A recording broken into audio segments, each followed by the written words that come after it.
Hi guys, welcome back to our home project series. तो मैं अभी नीचे घर में आई हुई हूँ कंस्ट्रक्शन चेक करने के लिए। तो मुझे लगा आप लोगों को एक वॉक थ्रू दे देते हैं कि अभी क्या स्टेटस है घर का, क्योंकि काफी सारा काम हो चुका है जो बेसिक काम है। घर पे अभी बिल्कुल लाइट नहीं है, तो जो नॉर्मल डे लाइट है उसी से आप मुझे देख सकते हो, सो उसी का फायदा उठाते हैं। तो गाइस सबसे पहले मैं आपको फ्लोर दिखा देती हूँ। तो फ्लोर पे सारी टाइल्स पूरे घर की जो भी फ्लोर टाइल्स थी, चाहे बाथरूम की हो, चाहे किचन की हो, चाहे आपके मेन रूम्स की हो, बैल्कनी की हो, सारी टाइल्स को निकाल दिया गया है। So that's the first update. दूसरा बड़ा अपडेट है कि ये जो किचन की एंट्री वॉल थी, यहाँ पे आपको याद होगा एक आर्क था, तो उस आर्क को हमने चेंज कराया है, इसको थोड़ा सा रिकंस्ट्रक्ट कराया है, बिकॉज हमारा किचन इस दीवार के पीछे से स्टार्ट होना है, तो हम नहीं चाहते कि वो दिखे। तो ऐसे करके रखेंगे। ओपन किचन कॉन्सेप्ट हमने पहले एक्सप्लोर किया था, but the kind of cooking जो इंडियन हाउस होल्ड्स में होती है, इतना सारा ऑयल वगैरह यूज होता है, इतना धुआं हो जाता है, तो हमें नहीं लगा कि हम उसको मेंटेन कर पाएंगे। तो ओपन किचन नहीं करा, बट देन एंट्री को थोड़ा बड़ा करा है। एंट्री की शेप क्या होगी वो अभी आने वाले टाइम्स में देखेंगे। तीसरी इंपॉर्टेंट चीज है वायरिंग।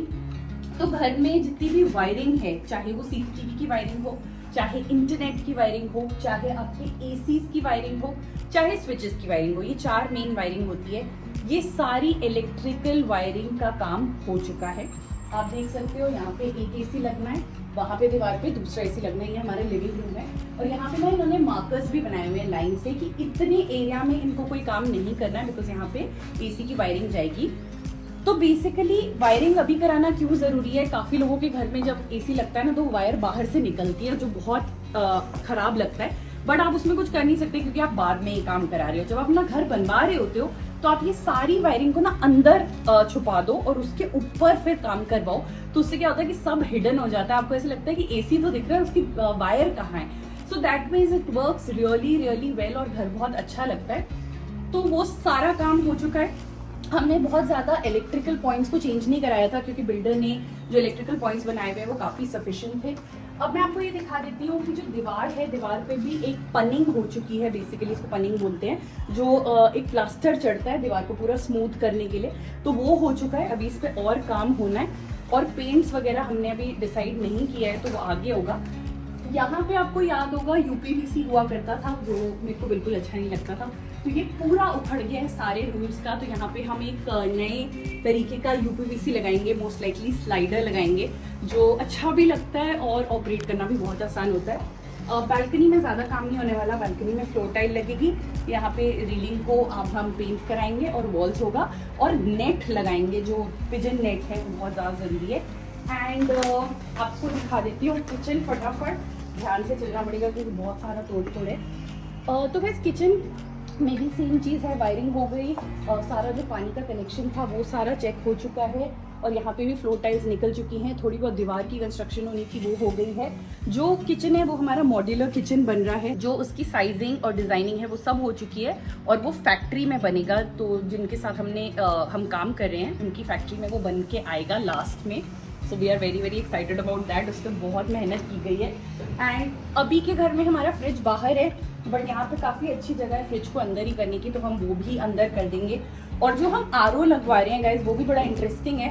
इस बार आरओ बाहर नहीं होगा, इस बार आरओ भी अंदर होगा। तो हमने काफ़ी कोशिश करी है चीज़ों को थोड़ी ऐसे रखने की, जैसे वो सिर्फ ना बाहर लग के ऐसा ना लगे कि यार घर कितना भरा भरा सा है। हमें वो नहीं करना है, हमें चाहिए कि घर थोड़ा स्लीक लगे, चीज़ें जहाँ होनी चाहिए वहाँ लगे।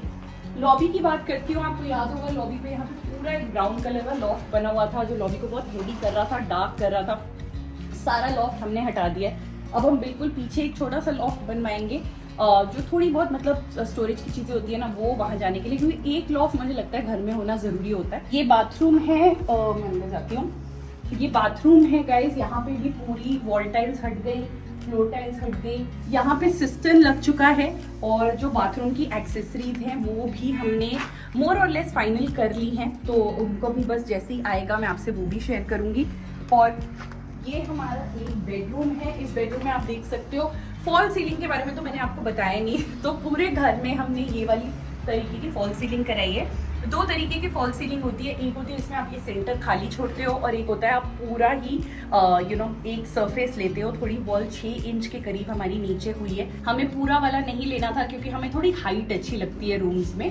तो हमें ये वाला लेना था। और इसमें भी ना अलग अलग तरीके की लाइट्स होती हैं, तो हमने जो लाइट्स लगाई हैं आप देख सकते हो वो पैनल लाइट्स हैं, बट इस तरीके से ट्रैक लाइट्स भी लगती हैं जो लिविंग रूम में काफ़ी अच्छी लगती हैं, बट हमें पर्सनली वो इतनी अच्छी नहीं लगी। हमने देखी है उन लोगों के घर में, हमें अच्छी लगी। हम सिंपल सा चाहते थे कि पैनल लाइट्स हों जो पूरे घर को इक्वल स्प्रेड ऑफ अच्छा लाइट दे। सो ये बच्चों का रूम है गाइस, और यहाँ पे भी आप देख सकते हो सेम लाइट्स हमने लगा दी हैं। तो लाइट्स पे मैं अलग से वीडियो करूंगी, बिकॉज आई थिंक लाइट्स एक ऐसा टॉपिक है जिसपे मैंने और सौरभ ने बहुत टाइम स्पेंड किया। इतनी डिस्कशन की कितने वॉट की लाइट होनी चाहिए, कितनी बड़ी लाइट होनी चाहिए, छोटी लाइट होनी चाहिए, कोब लाइट होनी चाहिए या नहीं नॉर्मल लाइट होनी चाहिए। लाइट्स में भी 3 कलर्स हैं, एक है येलो, एक है नेचुरल वाइट और एक है कूल वाइट जो हमारी ट्यूब लाइट का कलर होता है। तो यू नो बहुत तो light in it self is a very deep topic.